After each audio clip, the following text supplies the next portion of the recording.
Hello, everybody. Today, our first episode of Civitas Podcast is launching. So, today, for our first session, we have invited one of the best professors in the entire world who have significantly improved the global politics, not only politics, but also psychology. And it's it's an honor to meet with him in the first episode. So thank you, Professor Barron, for joining us today.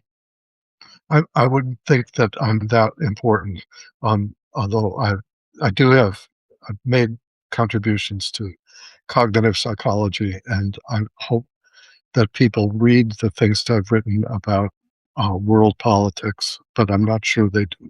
So, and Thank you, anyway, thank you. but you have. So, anyway, No, I think that you are one of the people who have contributed a lot to not only one field but to multiple fields. It's really important that we have to discuss a lot of things to share that things to our kids because it's becoming more common to learn politics along with any other majors. So today, many people are trying to intersect politics with psychology, economy, and computer science. yeah. Um, and the computer science part is really scary and new, and Yes, I don't know fully what to make of it, and I don't know I don't know who to believe when. like it's also having an effect to politics because there are a lot of false informations, misinformation spreading on the internet that is affecting not only to politics but any other areas. Yeah. So, for example, the uh, Putin has recently been putting on the internet various photographs of or things that he claims are photographs of Russian troops uh, maintaining positions in various Ukrainian cities. Um, and the suspicion is that they're made up, that they're made by artificial intelligence, but nobody really knows. And and things like that are happening all the time. We don't know whether to believe them. They might be true, uh, but uh, but some people are just going to accept them uncritically, and some people are going to say, "Oh no, that can't be right." Uh, Let's get back to our first theme. So our first theme is the rise of populism versus global cooperation. So in your extensive research, you have you have cited the word parochialism. I think I pronounced it really well. The Paro- psychological tendency that people favor their own group or even their nation at the expense of global community. So I think that it's not really a good thing, but I have to hear from you. What what is the effects of this thing to global community, to the climate, to pandemic prevention, or something like that?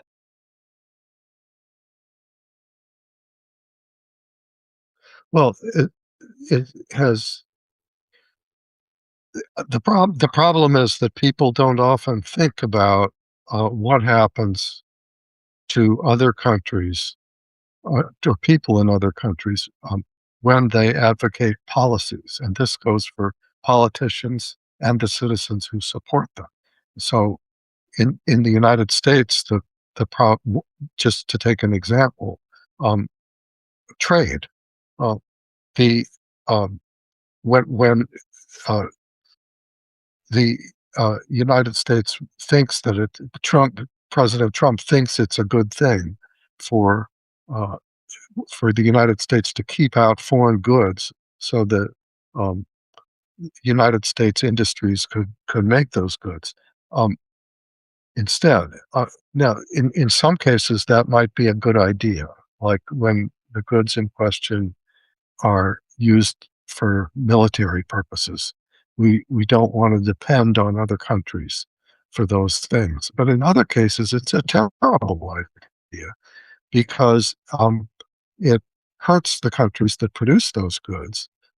So, for example, initially, a lot of coffee that we drink in the United States, and that's a lot, comes from poor countries, in relatively poor countries in Yes. South America and Africa, and they depend on the exports for the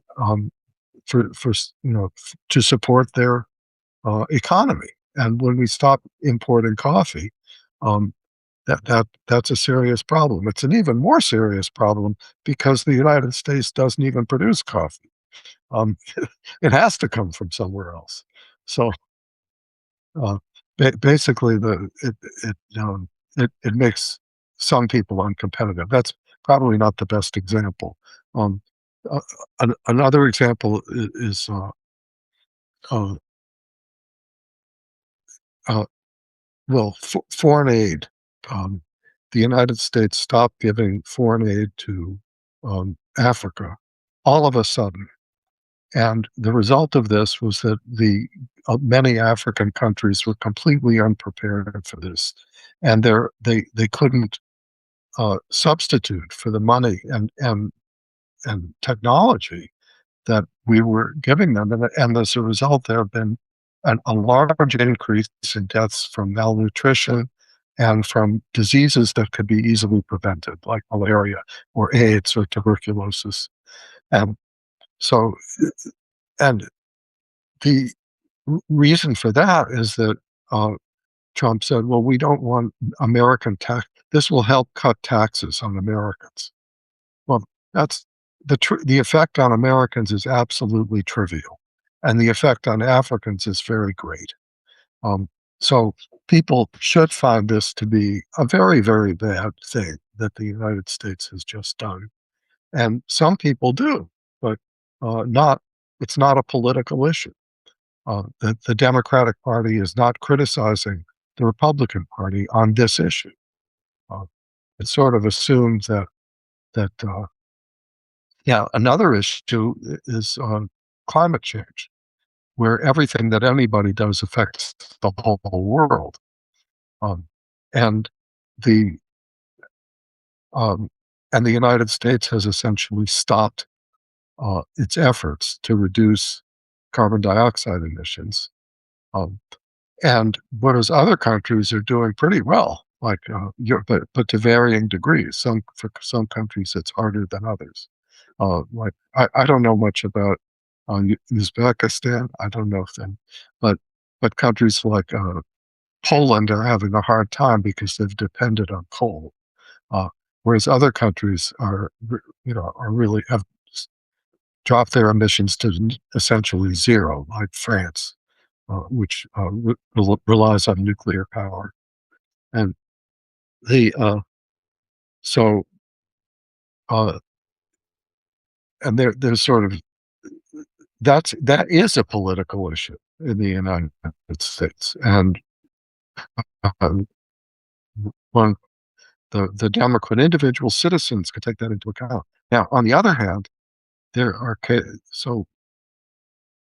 so I'm advocating that people, when they vote or when they try to influence their government in some other ways, like answering opinion polls, they should take into account the total effect of the policies they advocate on the whole world.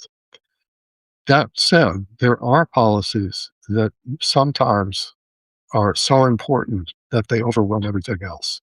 And they are some local issues. So for example, um, it's I'm trying to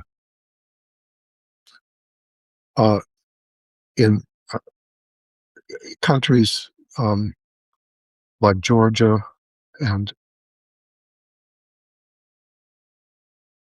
uh, uh,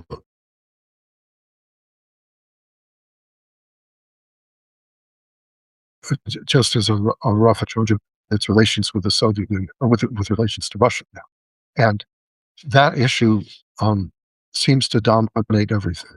Um, so if there's an election and I think it wouldn't matter how that candidate uh, feels about climate change. It's because this is a local issue, and in cases like that, uh, you don't need the local issue is much more important than anything that affects the, the world.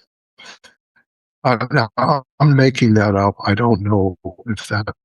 You know, uh, uh, so that's an example for cases where issues affect the um, without having any effect on anyone else. Um, so it's hard, or the effect on other people is so trivial that it doesn't matter. Um, um, in the United States, a major issue for the last 250 years has been the relationship between blacks and whites, between slaves. It was originally slavery. I know. Um, and so, and that's still an issue, but it's a local issue. It doesn't, what we do about that doesn't really affect anybody else. Um, Yes. most other countries have abolished slavery and have no problems with, uh, well, they don't have the same problems with race. But, I think that implementing some political laws in in this local community or even the country can affect other countries, as you said, and we have to take into account that uh, before implementing this kind of laws. And in your examples, you said there is an issue of like discrimination or racism in America in some towns. Yeah, that's present, but I know that in majority towns of America, majority cities, there is no racism at all. But uh, there are some districts I know from the internet. They are called racist towns, and I think that every local area has their own laws and their own uh, kind of like political sides, political authorities that takes control of this kind of issues.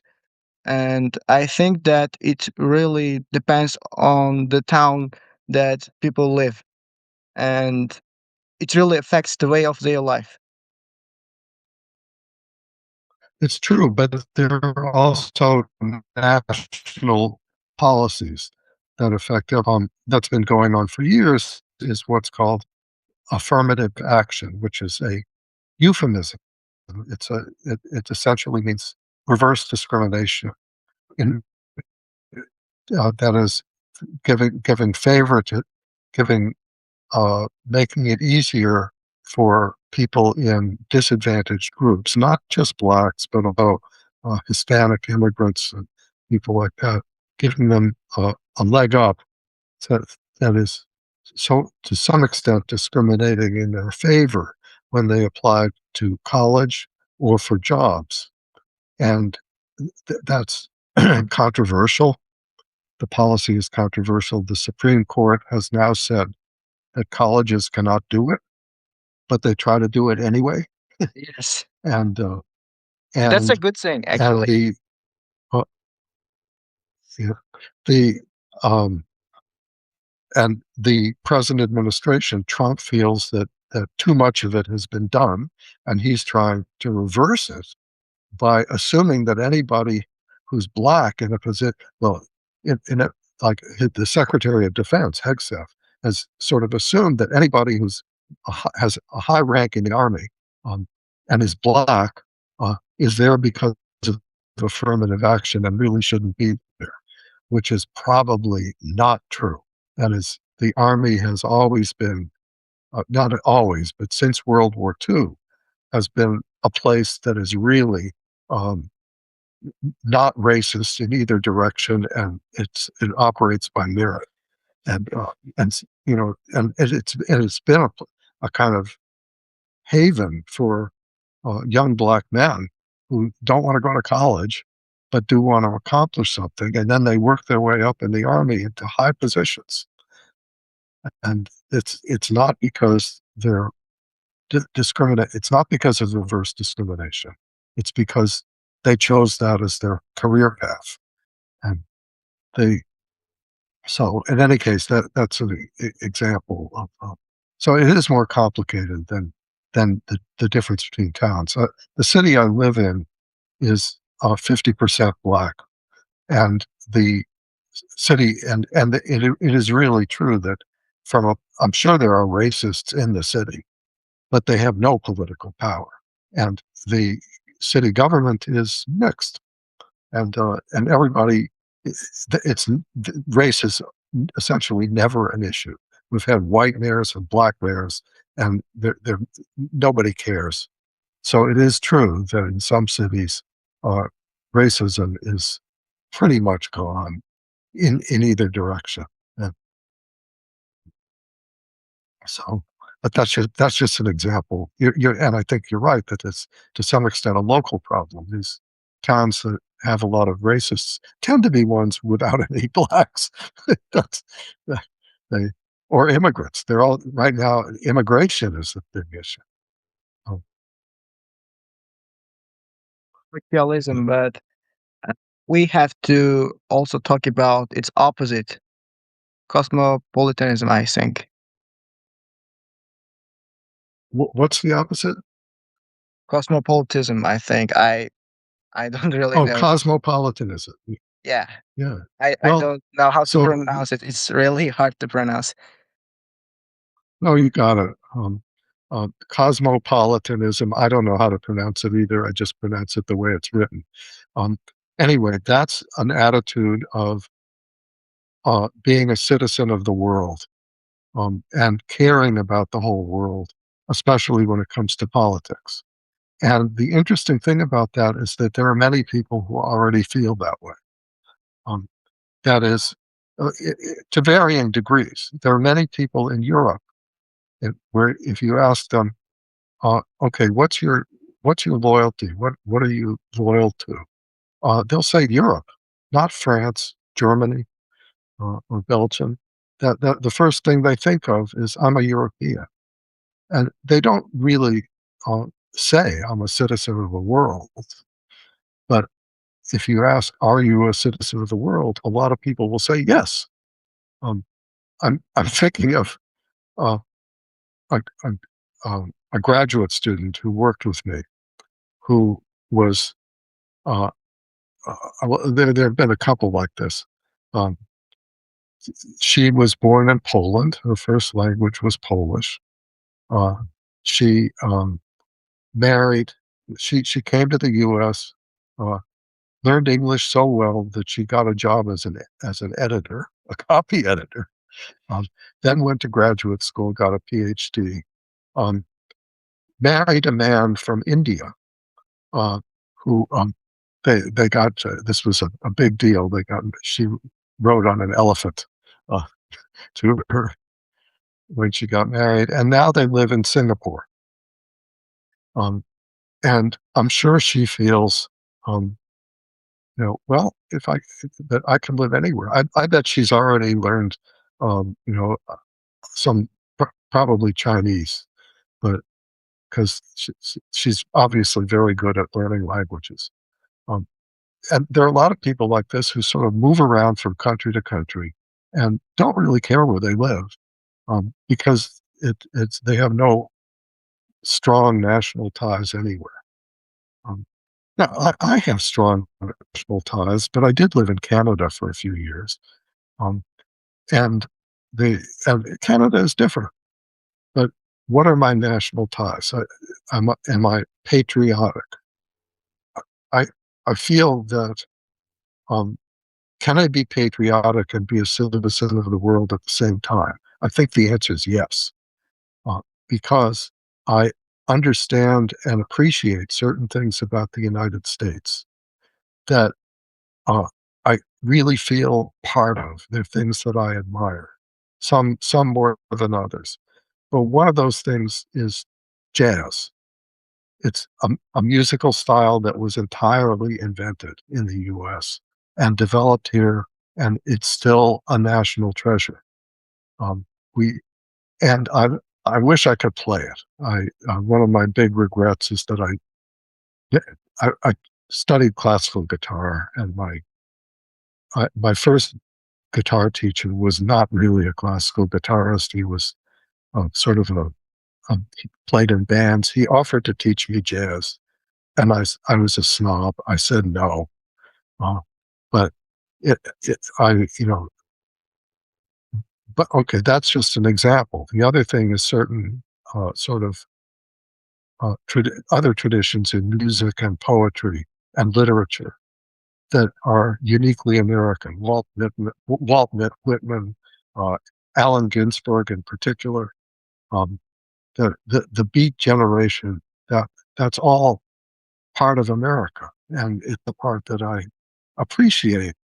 And and if someone from a foreign country criticizes it, I will defend it. But that's but I still think that um, I still feel that when it comes to politics, I can care about climate change and other things. And if if there's a musical tradition that uh, draws on American jazz uh, and it develops somewhere else, that's fine. I like that too. Brazilian bossa nova is an example, which really was a development that came out of American jazz, but it developed into a form of its own. Um, and in any case, um, so that answers one of your questions. I think what's the difference between uh, patriotism and now patriotism can also mean narrow-minded nationalism, and but it doesn't have to mean that. You can be you can be sort of proud of your city and Yes. and not feel that you have to advance your city at the expense of other cities. Right. That's right. I think that Anyway, if you think about the world as a whole, you understand that we have to take actions with the people from different parts of the world. So I think that the latter approach, the latter idea is really good. And that also makes real good sense to implement it and to spread this kind of idea in between among people in any part of the world. My last question is about actively open-minded thinking that you added to not only political but psychological uh, fields. So I think that the audience will be happy to hear that.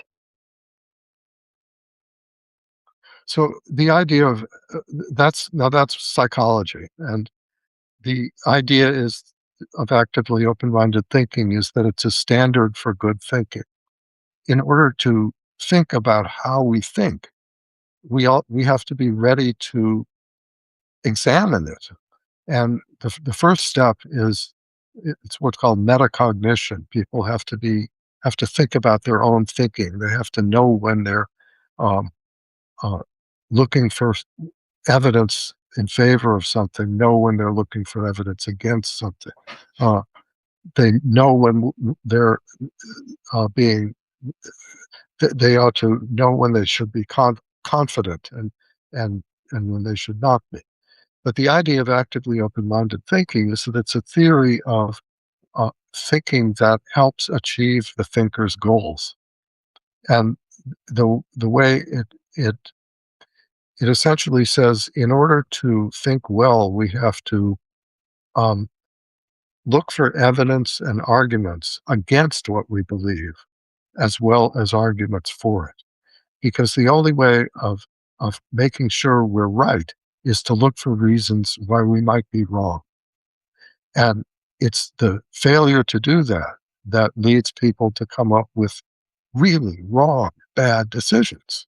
Um, like um, the uh, um, so to just take an example, Donald Trump, my favorite example of bad thinking. Um, he when he advocates higher tariffs, all he thought about was the effect on uh, competition so that it would help American business. What he did not think about, apparently, was the effect on consumer prices. So as a result of his tariffs, prices have gone up. And and now he wants he's worried about, and he wants to stimulate the economy by lowering interest rates. Um, a- and what he ignores, and it would indeed stimulate the economy, but it would also cause more inflation. He he he doesn't he sees only one side of these issues and doesn't think of the other side. So uh, that that the other component of actively open-minded thinking is appropriate confidence. So the we are often the big problem that many people have is overconfidence in their own conclusions.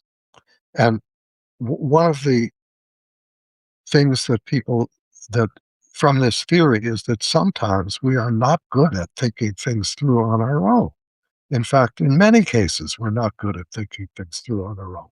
So people who try to substitute for a doctor or a lawyer um, or often make a real mess. So, if you have some medical symptom, uh, it's usually a bad idea to try to figure it out on your own what it is. No amount of thinking can do that. Um, Doctors are experts, and they're experts just because they know what to look for and know how to question their initial ideas. They're good thinkers. They're trained to be good thinkers. They're trained to look for the hoofbeats of a zebra, um, as the saying goes. That is, you know, this symptom may not be the usual thing. Consider what else it could be, um, the, and look for that. So, um, in any case, we uh,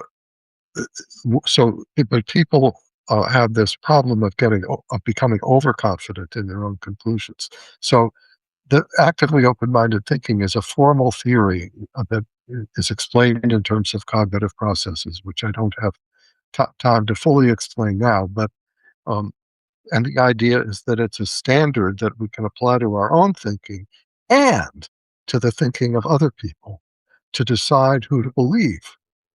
So I know that Trump is not a good thinker. So the fact that he says something is not a good reason for me to accept it.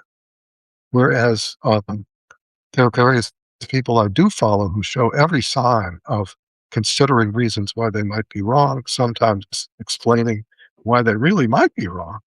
Um, those are the people I listen to. Uh, One is an economist, Paul Krugman, who writes a column, and he's very good at the kind of thinking, at actively open-minded thinking, and he shows it. And some in other cases, it's not so clear. People just say things off the top of their head without considering why they might be wrong. So But I think that what you said was that if people is thinking of taking an action, uh, he doesn't really think of its consequences. Am I right? yes, and that's also a reason not to be parochial. It's because one of the reasons people are narrowly nationalistic is that they don't consider the consequence. They don't think about the consequences for other countries.